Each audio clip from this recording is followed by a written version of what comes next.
Hi guys! Welcome to my vlog!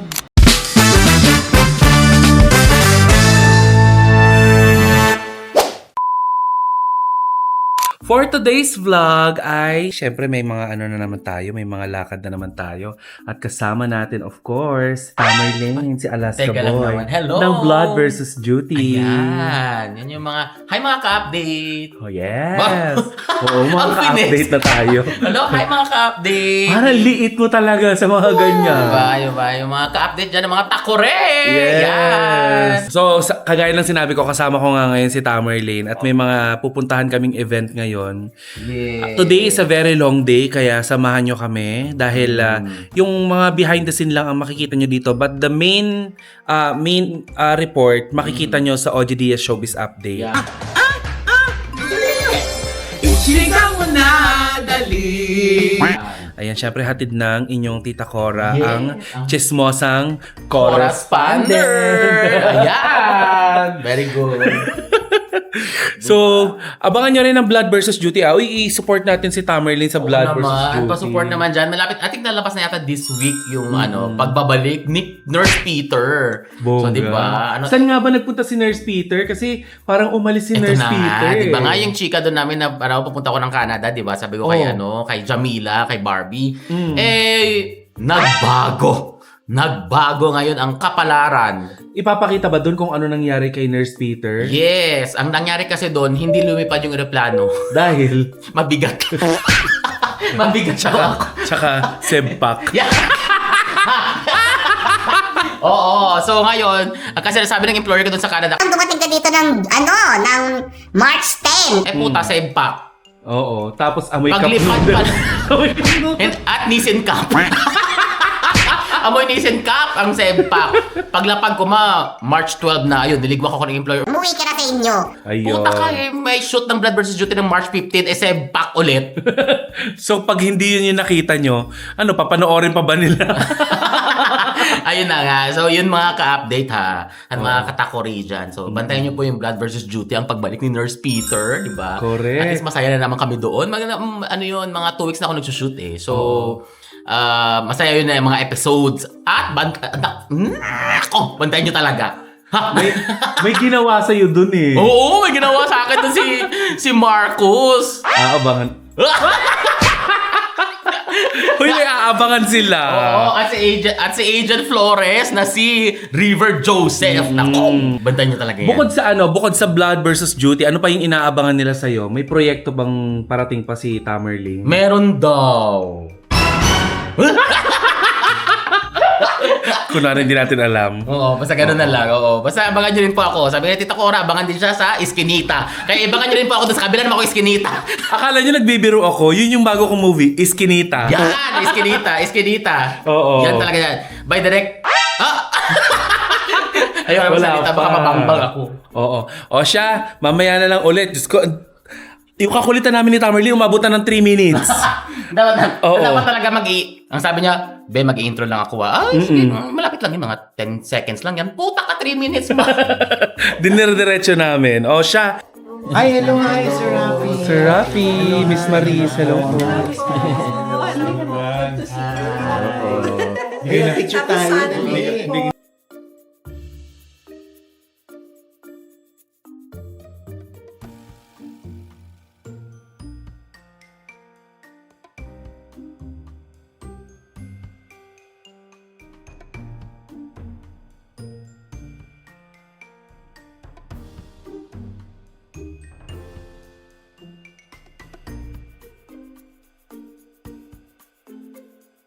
So after ng ganap namin, proscenium naman for Makara, let's go!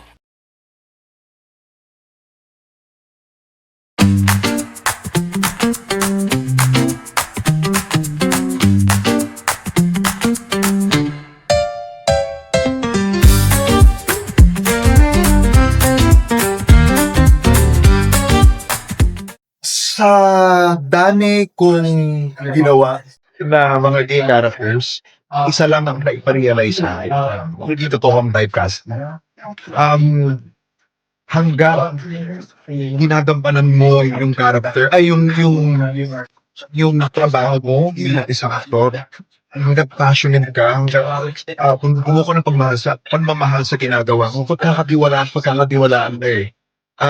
Ng iba't ibang mga karakter na hindi lang kulong doon sa sinasabi nyo, typecasted siya sa ganitong klaseng characters. Because I had Signal na. I had Dirty Linen, I had Saving Grace. Ang dami kong mga karakter na nabibigay sa akin. That's outside of um the usual roads na ginagampanan ko. And there's nothing wrong with doing these kinds of roles. Masaya siya. Kasi I think ang unang dapat goal ng isang actor is to bring life. And these characters are full of life. Panahon ngayon, hindi na, I think, nagmamatter kung ano ang sexualidad ng isang tao. Mas nagmamatter yung mga pera pinanakaw sa atin. Ayun ang nagmamatter. Kaysa sa sexualidad ng isang tao. I mean, I think, I'm very happy na rin, na we now live in a society na mas malawak ang pag-iisip. For as long as hindi ka nakakatapak ng dignidad at ng pagkatao ng ibang tao, I think mas klaro sa mga tao ngayon na wala dapat tayong pakialam sa gender or preference ng isang tao. Unless may balak tayong asawahin yung tao yon or merong something na beneficial tayong makukuha doon sa gender ng isang tao. Hanggat wala tayong say doon eh. I mean, that's their personal life. Isang bagay na dapat ibinibigay mo na sa tao yun bilang respect. Mula dahil beautiful. Doon sa mga karakter na ginampanan ko na part ng LGBT. Laging meron yan. Hindi mawawala. Pero hindi kasi sila yung nade-define ng passion ko for the craft. So, may mga tao talaga. I think it will take another lifetime for us to clean yung ganong klase ng mentalidad. Pero hanggat kaya, magsasalita at magsasalita. Saan pag-aalala mo na yung best and worst messages na na-receive mo dahil sa character sa pinortray mo, whether part ng LGBTQIA or not? Biyasahan ako ng Bible verse. Na, hindi daw mabuta sa langit. So, I think that's the worst. I think that's the worst. Para bang siya yung batay ng gate doon sa heaven. Yeah, I think that's the worst. How about the best? The best is nagpapasalamat sila. Miyembro ng tulong komunidad. Nagpapasalamat sila dahil nabigyan ko ng justice yung sabi ng message, nabigyan ko ng justice yung storya ng karakter na storya niya eh. Ang sarap sa puso. Ibang element yung theater. Mahal ko ang pagpipelikula, pag-arte sa pelikula at sa television. Pero I think maaari ako sa teatro. Oo. Iba yung excitement at yung love na nabibigay niya sa akin. Ramdam ko yung mahal ako nung teatro. Ang sarap sa feeling. First time kong tumungtong sa theater. Yeah, itong taksya ko. Tuloy-tuloy na ba? Oo naman. Kung may pagkakataon, gusto kong magtuloy-tuloy. Speaking of pagkakataon, auditions pa rin that time beautiful the stage. Mag-audition ka pa rin. Ipasa na natin ang corona. So, ipasa na natin ang corona. Masyado nang malayo, masyado nang maganda at malaki ang nabigay sa akin ng iconic Bangs ni Bar. So, I think it's about time for the character to be passed on sa isang karapat-dapat. Kung ako lang naman to, kung ako pag-ibigay, nakikita ko si Barbs kay Maxi Anuso. Hindi ko siya kaibigan. Pero nakikita ko si Barbs kay Maxi Andreyson. And nakikita ko si Trisha kay Precious Colony. So, parang kung ini-imagine ko, kasi sobrang mahal ko si Barbs. Kasi, basta ang nanunutang ko kay Barbs. At saka sa kila direct shows, direct Percy, Idea First. Pero kapag ini-imagine ko yung musical, si Maxi talaga, so si Precious yung... Siya, kung hindi ka naging artista ngayon, consider mo ba ang pagiging drag performer bilang racket or trabaho? I don't think hindi. I think hindi pala. I think hindi. Because,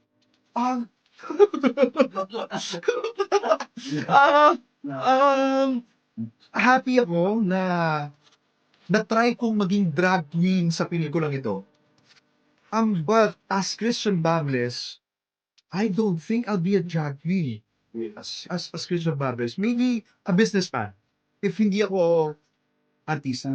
Pero ano yung pinakamahirap na naging experience mo sa pagganap bilang drag queen? Drag queen. Yung sumasayaw ka na naka-heels. Oo, yung sumasayaw ka na naka-heels. Kasi, kaya kong maglakad. Kaya kong maglakad na naka-heels. Pwede nyo pa akong pag-Chinese garter rin ng naka-heels. Pero yung sumayaw ng naka-heels, at tapos sobrang nakataw. Doon sumasayaw talaga ako. Isa yan sa mga una kong na-discover na talent ko bago yung pagiging aktor. So, dancer muna ako sa university namin. Pero, never ko pang in-imagine yung sarili kong sumayaw na naka-heels. Ngayon, na-try ko, hirap niya. And kudos sa mga drag queens for doing that. Thank you. Galing. Thank you. Salamat. And how does it feel going out of your comfort zone? Challenge yun. Kasi never ko pa nga po nagawa yun. And I've done a couple of peer roles na ibang-iba ng flavors each, pero hindi pa umabot dun sa level ng drag performer na. So, hindi ko pa alam. I mean, hindi ko pa alam kung anong magiging timpla ko doon. Pero open ako and exciting kung mangyari. Legend, take-away ng audience pag napanood yung film. Ano takeaway nila? Sana masaya lang. Ewan ko. Madami siya. Madaming themes na tinatakan aside from, the community in itself. May hints of tackling homophobia and all that. So, sana in this world and in this time that we live in po, pag napanood nila yung pelikula, yung ma-normalize lang. Yung hindi sabihin na parang, ano to, tungkol sa mga bakla to, tungkol sa mga ganito to. It's just a story about, these three characters. It's a comedy movie that just so happens to be an LGBT film as well. And sana ma-empower yung community and at the same time ma-normalize mo ng hetero audiences, diba? Pero siyempre iba yung pagkikipagtrabaho sa isang Junlana, iba yung pagkikipagtrabaho din sa isang Victor Billoneta. Kasi iba yung genre nila. Sobrang iba. So how would you, paano yung adjustment na ginawa? Adjustment? Hindi ko alam yung ginawa kong adjustment kasi lahat ng mga tinatanong ko nga pong komedyante, nanghihingi ako ng tips, di ba? Anong tips? Sa comedy, first time ko mag-comedy, matagal ko nang pinapangarap to. Lahat sila, like most of them, ang number one na sinasabi lagi, don't overthink. And lagi akong tinatamaan doon kasi as an actor, I really prepare, I really overthink every choice I make. Pero dito sa comedy nga, huwag kang mag-overthink, be present, makinig ka sa actors mo, ay magkamatapang magpato. So yun siguro yung pinaka-adjustment. And at the same time, yung level of commitment na hinihingi sa'yo, para kahit hindi nag-make sense sa'yo. Kasi kumara sa pelikulang Junlana, ganyan, the character goes from A, B, C, D, ganito, ganyan. Dito sa mga pelikula like Drags to Riches, my character goes from A, magiging F, magiging C. Ano, ginagawa? Biglang sumayaw yung character ko. Like, parang saan galing yan? Pero dahil nga comedy siya, and at the same time, yun yung tone na gusto namin ipahatid. Commit lang.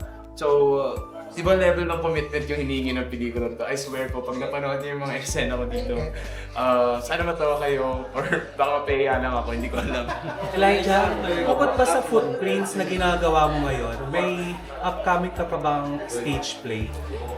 May rerun po kami ng About Us But Not About Us on October.